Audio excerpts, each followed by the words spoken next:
आज का टॉपिक हम लोग स्टार्ट करते हैं। It is disinfection and sterilization. तो जैसा अब तक हम लोगों ने डिस्कस किया है, उससे डिसइंफेक्शन और स्टेरिलाइजेशन में जो टर्म है दैट इज डिसइंफेक्शन और स्टेरिलाइजेशन। तो बेसिक डिफरेंस अगर हम देखें तो sterilization means the place or the chemical whatever we are using, it should be 100% free from microorganism। यानी कि स्टेरिलाइजेशन एक एब्सोल्यूट टर्म है और इसमें कोई चांसेस नहीं है कि कोई भी माइक्रोब का प्रेजेंस हो। Next term is disinfection. तो जैसा ये वर्ड है दैट इज डिसइंफेक्शन, यानी कि जो इन्फेक्टेड एरिया है उसको आपने डिसइंफेक्ट कर दिया है, बट एक सर्टेन लेवल तक, यानी कि जो कंसंट्रेशन है वो इतना है कि उससे इन्फेक्शन नहीं होगा। यानी कि इसका लेवल जो है, माइक्रोबियल लोड तो आपने कम किया है बट आपने जीरो नहीं किया है, आप उसको वहां तक लेकर गए हैं जहां तक कि वो इन्फेक्शन कॉज ना कर सके। तो ये बेसिक डिफरेंस है और ये इसका टैगलाइन भी है that these are the steps to control and get rid of micro organism. अगर आपने स्टेप्स को कंट्रोल किया है, it means it is disinfection, and if you are getting completely rid of microorganism, it is sterilization। तो अपने microphone mute कर लें आप लोग। Okay, so in more detail, hello, it is a procedure. हाँ बताइए, एनी क्वेश्चन? सर जो आपने वीडियो के लिंक भेजे हैं वो चल रहे हैं। ओके, तो जो चैनल है उसको सब्सक्राइब आप लोग कर लीजिए, फैकल्टी वाइज है वो, तो आप लोगों को उसमें आगे भी वीडियोस आते रहेंगे। Yes sir. और लिंक तो आएगा ही। Disinfection, it is a procedure, yes sir, thank you. okay, intended to reduce the microorganism as far as possible, but not bacterial spores by physical and the chemical means। तो जो term है वो basically ये बताती है कि आप जितना कम हो सकता है उतना कम कर दीजिए। डिसइंफेक्शन हम लोग जैसे डोमेस्टिक जो पर्पस है, मॉपिंग करते हैं घर में, और जहां पर भी साफ सफाई तो सबसे पहली चीज है। तो जो भी कुछ एक्टिविटीज है, these activities are under disinfection. अब बेसिक डिफरेंस के लिए इसमें लिखा है दैट नॉट बैक्टीरियल स्पोर्स, यानी कि जो बैक्टीरियल स्पोर्स हैं वो इस प्रोसेस में रिमूव आउट नहीं होते हैं, उनका जो सर्वाइवल है वो स्पोर फॉर्मेशन में रहता है, लेटेंट फेज में वो चले जाते हैं, इसीलिए डिसइंफेक्टेड टर्म उनके लिए यूज किया गया। Sterilization is the complete removal or destruction of all form of microbial life, including bacterial spores. Now, in case of sterilization, जैसा कि हम लोगों ने ऑटोक्लेव का स्टडी किया, तो ऑटोक्लेव का जो स्टडी है उससे पता चला कि जैसे वाटर बॉयल हो रहा है, स्टीम में कन्वर्ट हो रहा है। अब स्टीम भी जब सैचुरेटेड हो रहा है, ऑटोक्लेव के अंदर जो स्टीम है, हाई प्रेशर के अंदर जब आप स्टीम को रखेंगे तो स्टीम का सैचुरेशन होने लग जाएगा, यानी कि जो वाटर मॉलिक्यूल्स हैं उनकी लेटेंट हीट भी जो स्टीम है उसके अंदर आ जाएगी। तो इसीलिए जो टेम्परेचर है वहां पर 121 तक चला जाता है, अदरवाइज 100 तो बॉइलिंग पॉइंट है। बट जैसे ही लेटेंट हीट जनरेट होती है और स्टीम के साथ मिक्स होती है तो टेम्परेचर राइज होगा, और ये जो स्टीम है, जो सैचुरेटेड स्टीम है, इसका जो पेनिट्रेशन पावर है वो बहुत ही ज्यादा है, और इसके चलते जो बैक्टीरियल स्पोर्स हैं वो भी रिमूव आउट हो जाते हैं, and that process is sterilization. So no absolute assurance that there is zero micro organism, जहां तक डिसइंफेक्शन का सवाल है। Other definition that use to physical use of a physical or chemical procedure to eliminate the pathogenic microorganism on inanimate object। जो basically जो disinfection term है inanimate objects के लिए यूज में किया जाता है, क्योंकि वहां पर जो केमिकल हम लोग यूज करते हैं दैट इज हजार्डियस। जैसे मॉपिंग के लिए आप लोग यूज करते हैं फिनाइल, ठीक है, और ये सब जो केमिकल है these are for the inanimate object।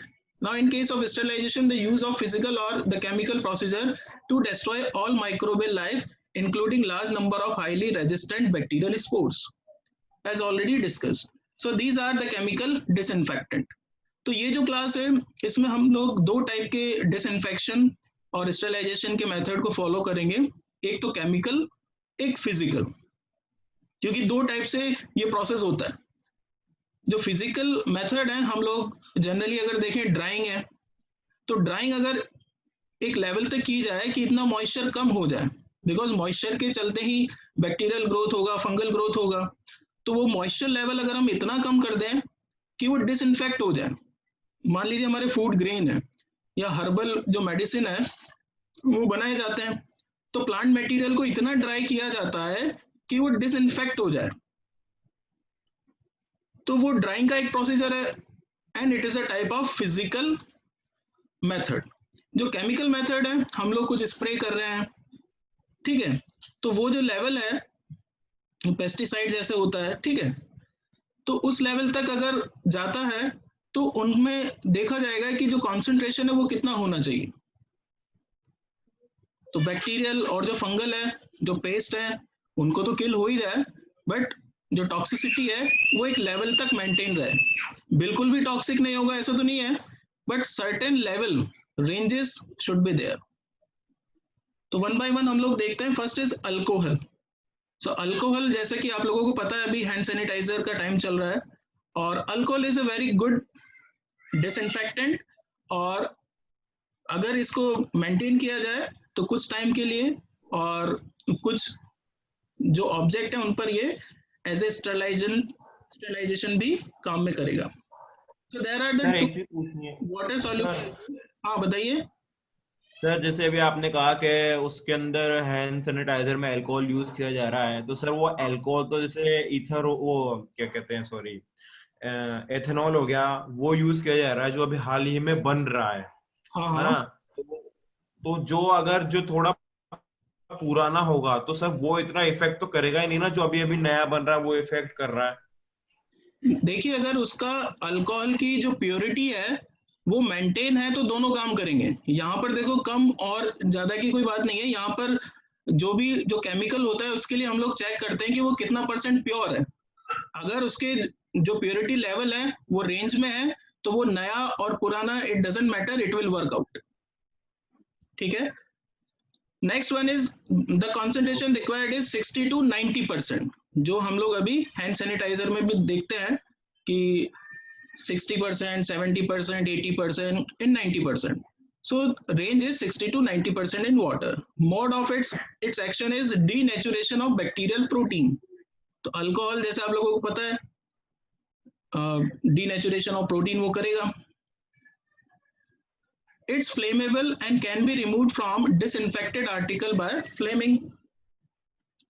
तो इसके रेसिड्यूज, क्योंकि अगर आप बल्क में अगर कहीं पे रखा है तो ब्लास्ट होगा वहां पर, बट स्मॉल जो रेसिड्यूज हैं उनकी रिमूवल की एक टेक्निक है, हीट अप करके उसको निकाला जाता है। They are bactericidal against for the vegetative forms of bacteria, gram positive gram negative both. Also they are tuberculocidal, fungicidal, virucidal against envelope viruses like HIV, influenza, herpes viruses. इसीलिए absolute alcohol को भी जो कोविड-19 है उसमें भी इतना useful बता रहे हैं, बिकॉज हर तरीके से ये जो माइक्रो ऑर्गेनिज्म है, bacteria, fungi, algae, protozoa, virus, सभी पर इफेक्टिव है। Not effective against bacterial spores and have limited effectiveness against non envelope viruses, adenoviruses and rotavirus. Exceptions की अगर बात करें तो कुछ रेंज में जाके कुछ जो बैक्टीरियल स्पोर्स है वहां पर जाकर अगर आपने 90% यूज किया है, अगर आप पूरा 100% यूज करें तो ये वहां पर भी जाकर इफेक्टिव हो जाएगा। बट जो 60 to 90% की रेंज की बात है तो वहां पर ये नॉट इफेक्टिव है अगर कुछ केसेस हैं उसमें। अगर 100% लिया जाए तो वहां पर भी ये इफेक्टिव रहेगा। अब अल्कोहल की अगर हम लोग बात करें, higher concentration are less effective as the action of denaturation of protein is inhibited without the presence of water. अब जो प्रोटीन की बात है, अगर हम वेजिटेटिव सेल की बात करें तो यहाँ पर वाटर की प्रेजेंस रिक्वायर्ड मानी गई है। ऐसा क्यों है? बिकॉज अगर वाटर होगा तो जो सॉल्युबिलिटी टर्म है वो वहां पर वो काम करेगा, और जो प्रोटीन है वो लूज फॉर्म में आएंगे, या जो सेमी सॉलिड जो कंसंट्रेशन है वो बनेगी। तो जो अल्कोहल है उसको अपना एक्शन शो करने के लिए उस टाइम पीरियड में स्पेस मिलेगा और वो वहां पर काम करेगा। हैंड सैनिटाइजर जैसा एग्जांपल है। Hypochloride solution, broad spectrum antimicrobial effect, inexpensive and fast acting. It is recommended for disinfection of countertops and work surfaces. तो जनरली हाइपो जो क्लोराइड है इसी का स्प्रे आप लोग जैसे देख रहे हैं, तो सैनिटाइजेशन का जो स्प्रे है that is hypochloride solution. Next one is chlorine. It is very effective against the vegetative bacteria and viruses like HIV, HBV. Before its use in recommended 1:10 dilution for disinfection of the blood spills. Not much useful against spores. Phenol जैसा widely used होता है. It is effective against bacteria, especially gram-positive and envelope viruses. They are not effective against non-envelope viruses and spores. These compound is used for decontamination of the hospital including laboratory surfaces. तो बहुत ही widely used होने वाला ये chemical है. No disinfectant is substitute for the following procedure. तो जैसे हम लोगों ने laboratory level पे बात की थी कि सबसे पहला जो contamination का source है वो आप खुद हैं, अगर आपने जो proper guideline है उसको follow नहीं किया है। तो इसीलिए ये tagline है that no disinfectant is substitute for the following procedure. अगर आपने सही ढंग से आपका वर्कआउट है तो आप बहुत सी जो चीजें उसको बचा सकते हैं, जैसे hand washing, hand hygiene, use of the personal protective equipment PPE in the lab, environmental cleaning, appropriate handling of the waste and taking care of yourself, that is immunization. अभी जैसे बात हो रही है, नंबर ऑफ केसेस इतने ज़्यादा बढ़ गए हैं कि लगभग हर जगह जो कोविड-19 है उसके पेशेंट आ गए हैं। तो अभी के टाइम पे सबसे ज़्यादा जो बात हो रही है वो हो रही है कि या तो आपका जो फूडिंग है वो इम्यूनाइजेशन की तरफ हो, यानी कि हर्बल जो मेडिसिन है, आप देखें तो अभी इतनी सेल उनका हो रहा है। जो सिंपल जो टर्म्स में जो पहले यूज में लिया जाता था और जो डोमेस्टिक स्पाइसेस हैं उनको लोग बाग यूज में ले रहे हैं, तो वो इसीलिए आया क्योंकि जो इम्यूनिटी पावर है उनसे बूस्ट अप होता है। सेकंड वन हैंड हाइजीन है ही, और जितना भी वेस्ट मटेरियल है, एक्चुअली होता क्या है कि हम लोगों को जहाँ से वर्कआउट करना है, हम लोग जब तक अपना काम होता है जब तक बहुत अच्छे से लैब को यूज करेंगे, या अपने आप घर को ही देख लें कि आपको अगर खाना बनाना है तो बहुत स्टार्टिंग में गया और बहुत अच्छे से आपने बनाया, बट जैसे ही वॉशिंग की बात आती है तो हम लोग सोचते हैं इट शुड बी डिलेड और देखेंगे बाद में, लाइक दैट, ठीक है। बट वो जो स्टेप है वो भी अगर ऑन स्पॉट हो जाता है then it is very good. Next one is yet no substitute for washing hand. तो वॉशिंग ऑफ हैंड को सबसे अच्छा स्टेप माना गया है इन केस ऑफ डिसइंफेक्शन। आप लोग देख रहे हैं जैसे I am a fan of hand washing and wash 20 second good bye germs. Sachin भी यही कह रहे हैं और सबका यही मानना है, do not forget to wash your hand. और हम लोगों ने जैसे रिवाइज किया था तो हिस्ट्री और जो इंट्रोडक्शन पार्ट था उसमें भी इसका बहुत बड़ा जो ड्रॉबैक था आया था, अगर हैंड वॉशिंग आपने सही ढंग से नहीं किया है या हैंड वॉशिंग नहीं किया है तो। जो इग्नास सेमलवॉस थे उन्होंने इसको हाईलाइट किया था, हॉस्पिटल में जो इशू चल रहा था, ऑब्स्टेटिक जो पेशेंट्स थे उनकी डेथ हो रही थी ड्यूरिंग द चाइल्ड बर्थ, तो परप्यूरल सेप्सिस वहां पर हो गया था। तो इसीलिए हैंड वॉशिंग का जो कॉन्सेप्ट निकला और फिर इसके ऊपर फोकस किया, बिकॉज जो कम्युनिकेबल डिजीजेज हैं वो इसके ऊपर फुल्ली डिपेंड करते हैं मैक्सिमम, या तो आपका ड्रॉपलेट जो इन्फेक्शन है वो है, otherwise it is hand washing. So proper hand washing should be there immediately on the arrival at the work, after handling specimen, after removing the gloves, after using the toilet, and before leaving the work.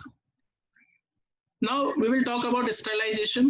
So sterilization can be heat sterilization, chemical sterilization, and radiation sterilization. So sterilisation means मतलब आपको उस limit तक, या हम कहें कि कोई भी वहां पर वेजिटेटिव सेल तो नहीं होना चाहिए। बैक्टीरियल अगर स्पोर की हम बात करें कि कुछ स्पोर सर्वाइव अगर कर जाए, बट एटलीस्ट वेजिटेटिव सेल तो एक भी नहीं होना चाहिए, दैट इज स्टेरलाइजेशन। और इवन स्पोर्स भी वहां से रिमूव आउट होने चाहिए।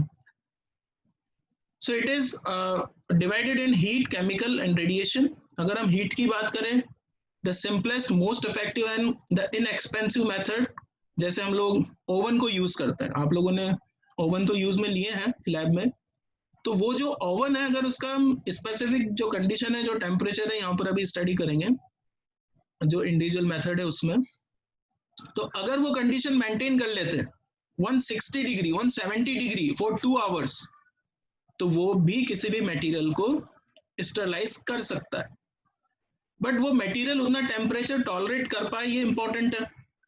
जो मटेरियल आप लोग यूज में लेंगे, अभी एक चार्ट आएगा, बिकॉज हर किसी मटेरियल के लिए हम लोग हर कोई सा मेथड नहीं लगा सकते, इसीलिए हम लोग इसका स्टडी कर रहे हैं, और इसीलिए आप लोगों के सिलेबस में है different method of disinfection and sterilization, because जो फार्मास्यूटिकल्स है उसमें डिफरेंट जो इक्विपमेंट है उनके लिए आप लोग यूज करेंगे। The types of heat sterilization, that is steam sterilization and dry heat sterilization. Steam sterilization is autoclaving and dry heat sterilization जैसे हॉट एयर ऑन आपने देखा है। The basic mechanism of action, that is dry heat, that is a protein denaturation, oxidative damage और the toxic effect of increased level of electrolyte। Basic जो mechanism है, moist heat में भी देखें, dry heat में भी देखें, तो डीनेचुरेशन ऑफ प्रोटीन तो हो गई। मॉइस्ट हीट में केवल डीनेचुरेशन के साथ में जो कोएगुलेशन है वो भी देखने को मिलेगा। Second one is oxidative damage, latent heat liberated when steam condenses and on cooler surfaces। The toxic effect of increased level of electrolyte in case of dry heat, whereas in case of moist heat, hydrolysis and breakdown of bacterial protein। तो basic जो differences हैं वो देखने को मिल रहा है। हाँ आकाश बताइए। सर ये कोएगुलेशन किस चीज का होगा, लेकिन उसमें ये जो टर्म है इसमें अगर आप वो देखेंगे तो जो प्राइमरी स्ट्रक्चर है, एक्चुअली जो प्रोटीन है उसमें हम लोगों ने जो बायोकेमिस्ट्री उसमें देखा था, प्राइमरी स्ट्रक्चर, सेकेंडरी स्ट्रक्चर और जो टर्शियरी स्ट्रक्चर है वो रहे।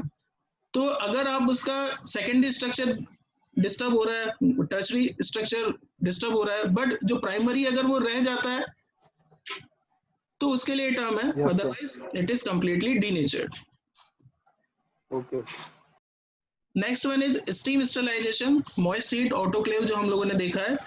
सो ऑटोक्लेव को वाइडली यूज किया जाता है, और इन केस ऑफ माइक्रोबायोलॉजी तो बहुत इंपॉर्टेंट है, बिकॉज हम लोग जैसे अभी नेक्स्ट जो प्रैक्टिकल है उसमें जो कल्चर मीडिया है उसके स्टेप्स देखेंगे। तो कल्चर मीडिया नहीं होगा तो हम इसमें कुछ स्टडी नहीं कर पाते, बिकॉज जो भी सैंपल आएगा उसको एक कल्चर मीडिया की रिक्वायरमेंट है, और उसमें वो जाएगा तो ही वो कंटेमिनेटेड है या नहीं है उसका पता चलेगा। अदरवाइज जो भी स्टडीज है एक कल्चर मीडिया रिक्वायर्ड है। So advantages of moist heat, good penetration, already हम लोगों ने लेबोरेटरी जो प्रैक्टिकल से उसमें देखा था ये। Maintain the integrity of the liquid as a lubricant and due to the 100% humidity within the chamber. तो इसीलिए इसका वाइडली यूज है कि जो मान लीजिए आपने कल्चर मीडिया है तो अगार डाला है, अभी हम लोग देखेंगे आगे, या जो भी उसमें एक्सीपेंट काम में लिए हैं, जो प्रोटीन सोर्सिंग है, क्योंकि न्यूट्रिएंट वैल्यू आपको एक्चुअली वो प्रोवाइड करनी होती है माइक्रो ऑर्गेनिजम्स के लिए। तो उसमें अगर आपने जो भी न्यूट्रिएंट डाले हैं, स्टार्च डाला है, ठीक है, डेक्सट्रोज डाला है, जो कार्बोहाइड्रेट, प्रोटीन एंड लिपिड, यही रिक्वायरमेंट है। तो इसमें जो इंटीग्रिटी ऑफ लिक्विड है वो भी मेंटेन रहती है। क्यों रहती है? क्योंकि स्टीम है। और सेकंड है due to 100% humidity within the chamber, तो एक मॉइस्चर लेवल भी डेवलप रहता है, और ये स्टरलाइज भी करता है बिकॉज सैचुरेटेड स्टीम हो जाती है, और उसका जो पेनिट्रेशन पावर है due to the latent heat बहुत अच्छा हो जाता है। डिसएडवांटेज अगर हम बात करें, non stainless steel metal item will corrode. अगर आप इसमें आयरन को यूज करेंगे या दूसरे जो मेटल है उनको यूज करेंगे इंस्टेड ऑफ स्टेनलेस स्टील, तो क्योंकि 100% ह्यूमिडिटी है तो it will corrode. Many damage may damage plastic and rubber items. तो जो टेम्परेचर को टॉलरेट नहीं कर पा रहे उनके लिए आप इसको नहीं यूज कर सकते. तो लिमिटेशंस हैं.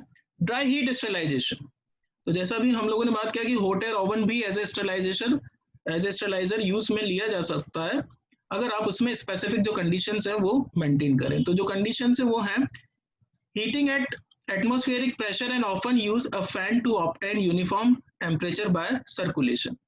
तो मैकेनिज्म की जैसे हम लोग बात करें तो अगर आपने उसको ओपन करके देखा है हॉट एयर ओवन को, तो एक फैन वहां पर वर्क करता रहता है और हीटिंग जो एलिमेंट है वो उसमें लगा रहता है. तो हीटिंग एलिमेंट से जो हीट जनरेट होती है वो धीरे धीरे फैन के थ्रू जो चैम्बर है उसके अंदर सर्कुलेशन इसका रहता है. तो जो बेसिक जो मैकेनिज्म है वो ये है.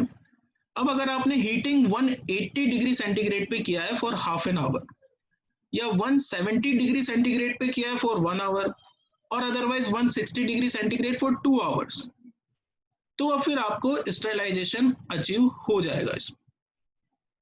तो ये टेम्परेचर के ये लिमिट है. अगर आपने ये टेम्परेचर यूज करते हैं तो आपको जो टाइम पीरियड है फॉलो करना होगा और उसके अकॉर्डिंग मेंटेन हो जाएगा. अब स्टेरिलिटी इंडिकेटर्स की हम लोग बात करते हैं. बायोलॉजिकल जो इंडिकेटर्स है, एक स्पीशीज है बैक्टीरिया की स्टीरियोथर्मोफाइलस, तो as a biological indicator use किया जाता है. अदरवाइज जो केमिकल इंडिकेटर्स हैं, the temperature for sterilization have been met, do not address time और pressure. Biological indicator, that is temperature, time and pressure for sterilization have been met, and neither indicator is guarantee for sterilization. Autoclave is overpacked. ठीक है, because जो indicators है उनका एक specific range है कि मान लीजिए आपको चेक करना है कि आपका हॉट एयर ओवन स्टरलाइजेशन को डेवलप कर पाया या नहीं कर पाया, तो आपने जो इंडिकेटर डाला है उसी से आपको पता चलेगा. उसका आप सैंपल लेंगे और चेक करेंगे कि जो मीडिया स्टरलाइज हुआ है कि नहीं हुआ है. तो ये कुछ इसका स्टडी मटेरियल ऑलरेडी मैंने सेंड किया हुआ है, इसको रिवाइज करें. अभी इसकी जो डिटेल है वो और ज़्यादा है बिकॉज जो इंडस्ट्रियल स्केल है वहाँ पर ये कैसे मेथड को यूज में लिया जाता है और हमारे जो फार्मास्यूटिकल जो फॉर्मुलेशंस हैं उनमें भी डिफरेंट स्टेप पे डिसइंफेक्शन और स्टरलाइजेशन रिक्वायर्ड होता है. तो कहाँ कहाँ पर क्या टेक्निक काम में लिया जाता है हम लोग उसको डिस्कस करेंगे. हाँ आकाश बताओ. सर ये अपन जितने भी टेक्निक्स यूज कर रहे हैं जैसे कि स्टीम या फिर ड्राई हीट वाला, लेकिन बहुत सारे बैक्टीरिया ऐसे भी होते हैं ना, जैसे आर्किया बैक्टीरिया में होता है थर्मो एसिडोफाइल्स, वो टेम्परेचर रेजिस्टेंस होता है, सर्वाइव करेगा वो. हाँ तो हम लोग अभी इसके बाद में जो पार्ट हम लोग लेंगे तो हम स्पेसिफिक जो फॉर्मुलेशन है उनमें जो कुछ जो कंटेमिनेशन होता है उनके लिए स्पेसिफिक जो मेथड है उनको डिस्कस करेंगे. ठीक है. तो हमारा जो मेन टास्क है, इसीलिए मैं आपको जो स्टार्टिंग से ये बोलता आ रहा हूँ कि हमको फार्मास्यूटिकल एस्पेक्ट के ऊपर फोकस करना है कि हमारे जो फॉर्मुलेशन है उनका जो कंटेमिनेशन का चांसेस है हमें तो उसको ठीक करना है. ठीक है. तो वहां पर स्पेसिफिक जो मेथड है हम लोग नेक्स्ट लेक्चर में डिस्कस करेंगे. Yes sir. तभी तो ये बैक्टीरिया भी तो अपन के कुछ ना कुछ कॉज कर सकते हैं ना, इसलिए इनको भी तो हटाना जरूरी है. नहीं रहेगा, वो रहेगा. इसीलिए हम लोग स्पेसिफिक जो टेक्निक है वो स्पेसिफिक जो प्रोसेस है उसमें यूज करेंगे, है ना. तो हम लोग डिफरेंट जो फॉर्मुलेशन वाइज भी इसको स्टडी में लाएंगे कि डिफरेंट जो प्रोसेस चल रहा है उसमें हर एक के लिए क्या स्टेप है वो देखेंगे. ठीक है. बट आप ये मान के चलें कि आपको अगर बेस्ट कुछ मेथड तो आपको हमेशा साथ में लेके चलने हैं कि अगर आपको जो टेम्परेचर को टॉलरेट कर पा रहा है स्टेनलेस स्टील का मटेरियल है तो आपको ऑटोक्लेव यूज करने में कोई प्रॉब्लम नहीं है. वो मेथड आपको फुलफिल वो करेगा मैक्सिमम रिक्वायरमेंट को. ठीक है. अगर आपका जो ऑब्जेक्ट है उस पर अगर आप लोग जो केमिकल है उसको डाल सकते हैं तो एब्सोल्यूट अल्कोहल आप लोग काम में लें, उसमें कोई डाउट नहीं है. ठीक है. तो वो कुछ